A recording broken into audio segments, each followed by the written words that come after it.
কানাডায় নাগরিকত্ব শর্ত শিথিল, 10 লাখ শ্রমিক নিবে কানাডা সরকার এবং কানাডা যেতে হলে যা যা করতে হবে। আগের তুলনায় কানাডায় স্থায়ীভাবে বসবাসের প্রক্রিয়া এখন অনেক সহজ করা হয়েছে। 2020 সাল নাগাদ 10 লক্ষ দক্ষ শ্রমিক নিবে কানাডা। এসব শ্রমিক স্থায়ীভাবে দেশটিতে বসবাস এবং কাজ করার অনুমতিপত্র এবং নাগরিকত্ব পাবে। সম্প্রতি কানাডার ইমিগ্রেশন মন্ত্রী আহমেদ হোসেন এ খবর দিয়েছে।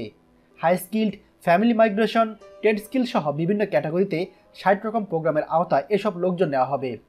2019 সালে কানাডায় অভিবাসনের পয়েন্টের নিম্নমুখী স্কোরের প্রবণতা দেখে চলতি বছরে সবচেয়ে কম পয়েন্ট দিয়েও কানাডায় আবেদনের সুযোগ পাওয়া যাবে বলে ধারণা করা হচ্ছে।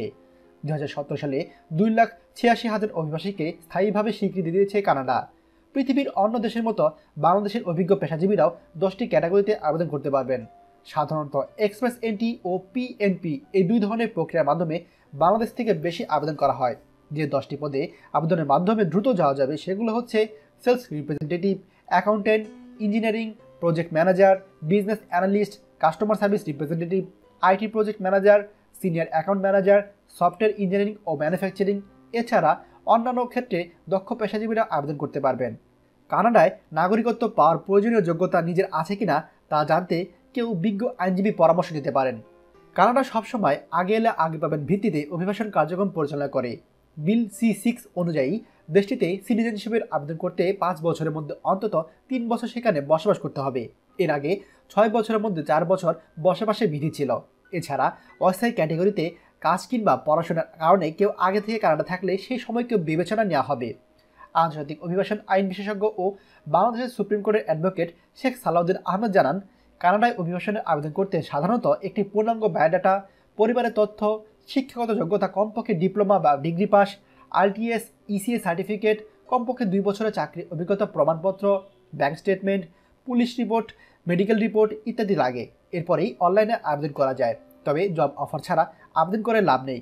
অর্থাৎ কানাডায় পদার্পণের পরই যোগ্যতা অনুযায়ী চাকরি পাবেন এমন নিশ্চয়তা থাকতে হবে। এজন্য এসব পদেই অভিজ্ঞ জনবল নেওয়া হচ্ছে। আবেদনের জন্য যোগ্য কিনা তা নিরূপ করার জন্য প্রোফাইল তৈরি করে নির্দিষ্ট সময়ের মধ্যে জমা দিয়ে লটারি ড্রর জন্য অপেক্ষা করতে হয়।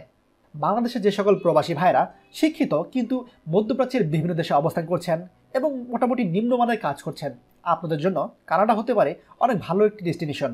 আমরা খুব শীঘ্রই আপনাদের জন্য বিস্তারিত একটি তথ্য করব কিভাবে আপনারা কানাডায় অ্যাপ্লিকেশন করতে পারবেন এবং এর জন্য কি কি করা দরকার, এবং চেষ্টা করব আপনাদেরকে ভালো কিছু কনসালটেন্সি ফার্মের তথ্য দিয়ে, যাতে আপনারা খুব সহজেই তাদের সাহায্য নিয়ে কানাডায় অ্যাপ্লিকেশন করতে পারেন। আশা করছি ভিডিওটি আপনাদের জন্য খুবই গুরুত্বপূর্ণ হবে। ভিডিওটি দয়া করে সবার সঙ্গে শেয়ার করে সবাইকে দেখার সুযোগ করে দিবেন, এবং আপনি যদি আমাদের চ্যানেলে নতুন হন তাহলে আমাদের চ্যানেলটি অবশ্যই সাবস্ক্রাইব করবেন সকল গুরুত্বপূর্ণ খবর সবার আগে পাওয়ার জন্য। ধন্যবাদ। বাংলাদেশের প্রথম প্রবাসী নির্ভর ভেরিফাইড ইউটিউব চ্যানেল TJN24। তাই দেরি কিসের, এখনই আমাদেরকে সাবস্ক্রাইব করুন। সাবস্ক্রাইব করতে সাবস্ক্রাইব আইকনে ক্লিক করুন এবং বেল আইকনটি চাপুন, যাতে আমাদের কোনো নতুন ভিডিও আপনি মিস না করুন।